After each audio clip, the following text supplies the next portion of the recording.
friends, Dr. Richard Maka here again on special Lenten episode of Eucharistic Adoration. Today's reflection will be an attempt to respond to a question raised on the last Lenten episode. The question goes this way: how can one remain positive in suffering? Does it mean to ignore the pains and sufferings and carry on as though all is well? Could it be positive attitude to sufferings that the late gospel singer Osinachi practiced and eventually died? Well, to answer this, I will start with the death of the late Osinachi. In previous episodes on positive attitude to sufferings, I repeatedly talked about sufferings willed or permitted by God. Now, where Osinachi's alleged spousal physical, verbal, mental, emotional abuse, and otherwise willed by God, did the scripture not say, husbands should love their wives as Christ loved the church and gave himself up for her? This is not in any way trying to blame the dead, because I don't know the full story and her reasons for clinging to such an abusive union.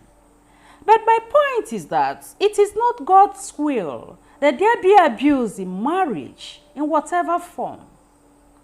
However, I want to quickly mention that suffering came into the world through the fall of man, and even marriage is not exempt from it. In fact, Blessed Anne Catherine Emmerich said that marriage is a state of penance.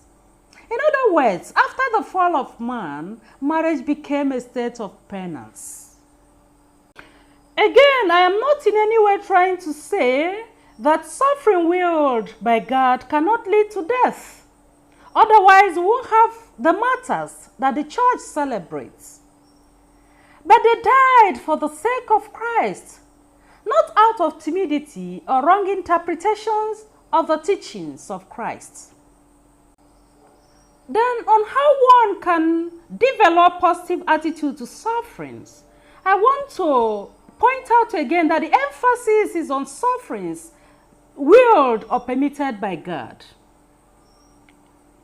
In the first place, I'm talking about staying positive to sufferings because sufferings are redemptive when born in union with Christ, born in total resignation to God's will.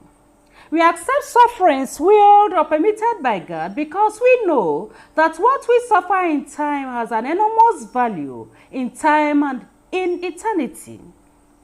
So this knowledge is enough to keep one positive.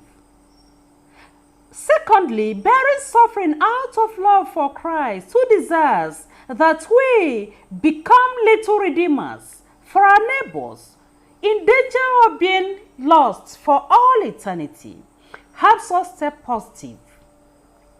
Now, I want to give you a secret of how best to remain positive in suffering. That secret is meditating on the passion and death of Christ.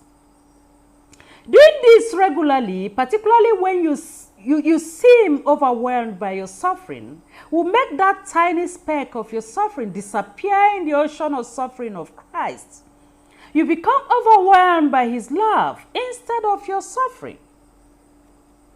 Venerable Archbishop Fulton Sheen would say, Christ did not ask anybody to write down his teachings or even his many good works, but instructed that we keep memory of his passion.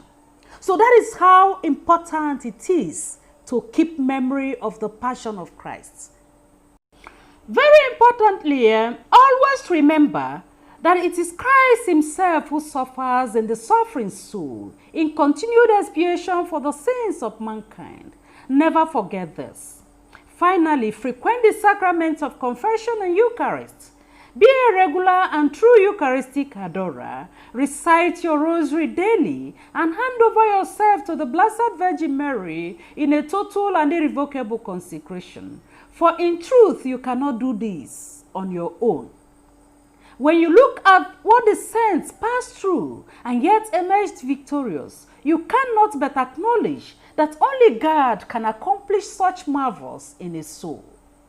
It is important to point out that staying positive in suffering does not make the pains of suffering disappear, but rather makes it bearable with that peace and serenity that the world cannot give. So be a true Eucharistic adorer that is positively disposed to sufferings. Thank you and God bless you.